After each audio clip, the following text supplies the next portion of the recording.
Le Moyen-Orient est une nouvelle fois au bord d'un point de rupture stratégique. D'un côté, les États-Unis déploient une puissance militaire colossale avec le porte-avions nucléaire USS Abraham Lincoln et son groupe aéronaval. De l'autre, l'Iran affirme posséder une arme capable de changer les règles du jeu, le missile hypersonique Fatah 2. Nous ne sommes plus dans le simple registre des déclarations politiques. Nous sommes face à une confrontation stratégique réelle, mêlant démonstration de force, guerre psychologique, incidents militaires concrets et diplomatie de la dernière chance. Destroyers équipés du système Aegis, chasseurs furtifs, F-35C, drones abattus, vedettes rapides interceptées dans le détroit d'Ormuz. Chaque mouvement est calculé, chaque message est pesé. Mais derrière cette démonstration de puissance se cache une question centrale. Sommes-nous à quelques décisions seulement d'un affrontement direct? Dans cette analyse complète, nous allons décrypter le déploiement massif de l'armada américaine, la réalité de la menace hypersonique iranienne, les incidents déjà survenus en mer et les négociations secrètes menées à Oman.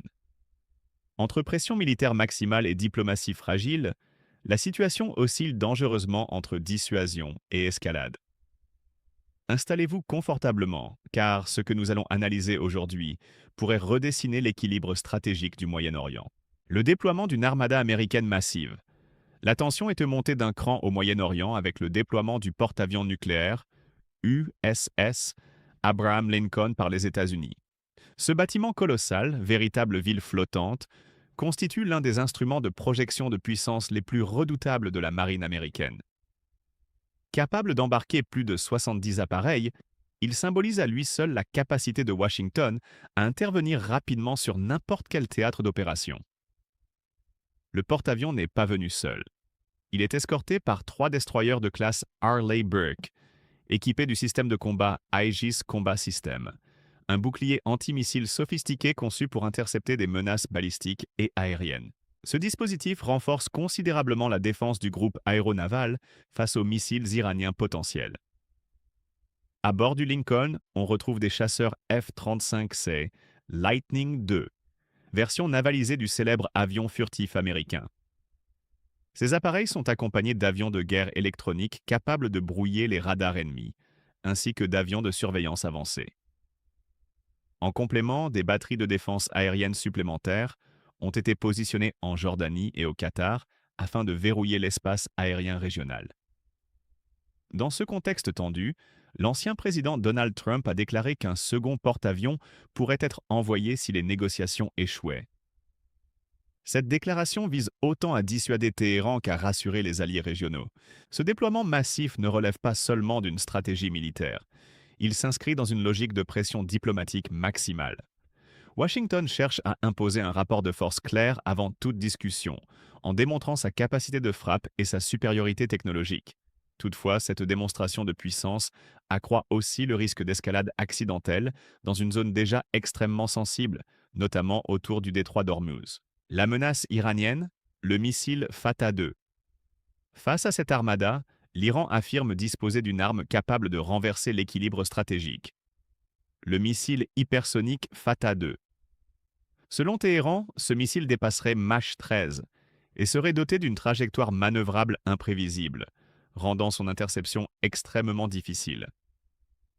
Les autorités iraniennes affirment que le Fatah 2 pourrait percer le système Aegis, protégeant le groupe aéronaval américain. Une vidéo de propagande largement diffusée sur les réseaux sociaux montre même le USS Abraham Lincoln coupé en deux par un impact direct. Cette séquence, générée par intelligence artificielle, s'inscrit dans une guerre psychologique visant à impressionner l'opinion publique et à semer le doute dans les rangs adverses. Cependant, plusieurs analystes militaires tempèrent ces affirmations. Toucher un porte-avions en mouvement à une vitesse hypersonique représente un défi technologique colossal. Pour atteindre une cible navale mobile, un missile doit disposer d'un système de guidage extrêmement précis, capable d'actualiser sa trajectoire en temps réel grâce à des satellites ou à des capteurs avancés. Sans un réseau satellitaire performant et résistant au brouillage électronique, la probabilité d'un impact direct reste incertaine. Les experts évoquent néanmoins un autre scénario, le Mission Kill. Il ne s'agirait pas de couler le porte-avions, mais d'endommager son pont d'envol afin de neutraliser temporairement sa capacité aérienne. Ainsi, la menace du Fatah 2 oscille entre prouesse technologique réelle et exagération stratégique, destinée à renforcer la posture de dissuasion iranienne. Chapitre 3. Incidents réels et guerre psychologique. Au-delà des déclarations, des incidents concrets ont déjà eu lieu. Le 3 février 2026, un drone iranien de type Shahed 139 a été abattu par un F-35 américain alors qu'il s'approchait du USS Abraham Lincoln. Cet événement illustre la tension permanente qui règne dans la région. Le même jour, des vedettes rapides iraniennes ont tenté d'intercepter un pétrolier américain dans le détroit d'Ormuz. L'intervention rapide du destroyer USS McFaul a permis de repousser ces embarcations. Ces incidents montrent que la confrontation ne se limite pas au discours. Elle se joue aussi dans des actions calibrées, destinées à tester les limites de l'adversaire sans franchir le seuil de la guerre ouverte. Chaque manœuvre, chaque interception, chaque survol devient un message stratégique. La guerre psychologique joue ici un rôle central. Les démonstrations de force, les vidéos de propagande et les déclarations martiales participent à une bataille de perception. L'objectif est d'influencer les opinions publiques, de rassurer les alliés et de dissuader l'adversaire. Diplomatie de la dernière chance à Oman. Parallèlement aux démonstrations militaires, une tentative diplomatique s'est tenue à Mascate, capitale du Oman. Oman joue traditionnellement un rôle de médiateur discret entre Washington et Téhéran. Parmi les participants figuraient Jared Kushner et l'amiral Brad Cooper, représentant le CENTCOM. Ces discussions indirectes visaient à désamorcer la crise avant qu'elle ne dégénère.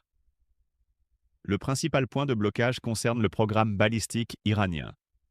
Les États-Unis souhaitent l'inclure dans les négociations, tandis que l'Iran considère ces missiles comme une ligne rouge stratégique non négociable. La situation reste donc extrêmement fragile. Entre pression militaire maximale et diplomatie de la dernière chance, le moindre incident pourrait provoquer une escalade incontrôlée. Au terme de cette analyse, une réalité s'impose. La confrontation entre Washington et Téhéran dépasse largement le simple cadre militaire. Le déploiement du USS Abraham Lincoln et de son groupe aéronaval illustre une stratégie de pression maximale destinée à rappeler la supériorité opérationnelle américaine dans la région. Mais en face, l'Iran ne joue pas le rôle d'un acteur passif. Avec l'annonce du missile hypersonique Fatah 2, Téhéran cherche à imposer une nouvelle équation stratégique fondée sur la dissuasion asymétrique. Les incidents récents, drones abattus, manœuvres navales agressives, tensions dans le détroit d'Ormuz, montrent que nous ne sommes pas dans un simple bras de fer théorique. Chaque action comporte un risque de mauvaise interprétation. Chaque démonstration de force peut devenir l'étincelle d'une escalade incontrôlée. Pourtant, derrière la rhétorique martiale et les vidéos de propagande, une autre bataille se joue, celle de la perception. La guerre psychologique vise à influencer les opinions publiques, rassurer les alliés et intimider l'adversaire. Dans ce contexte, la puissance ne se mesure pas uniquement en missiles ou en tonnage naval, mais aussi en crédibilité stratégique. La diplomatie, notamment à Oman, reste la dernière soupape de sécurité. Mais les divergences profondes sur le programme balistique iranien rendent tout compromis fragile. Les lignes rouges sont claires de part et d'autre, et aucun camp ne veut apparaître comme cédant sous pression. La question centrale demeure donc la suivante.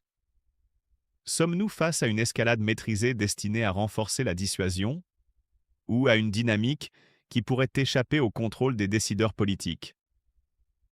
Pour l'instant, l'équilibre tient, mais il tient sur un fil. Et dans ce type de confrontation, l'histoire nous l'a montré à plusieurs reprises. Ce n'est pas toujours la volonté d'entrer en guerre qui déclenche le conflit. C'est parfois l'erreur de calcul. La situation reste donc extrêmement précaire, oscillant entre démonstration de force et diplomatie de la dernière chance. Le monde observe, les marchés s'inquiètent, et les états-majors restent en alerte. Restez attentifs, car les prochains jours pourraient être décisifs.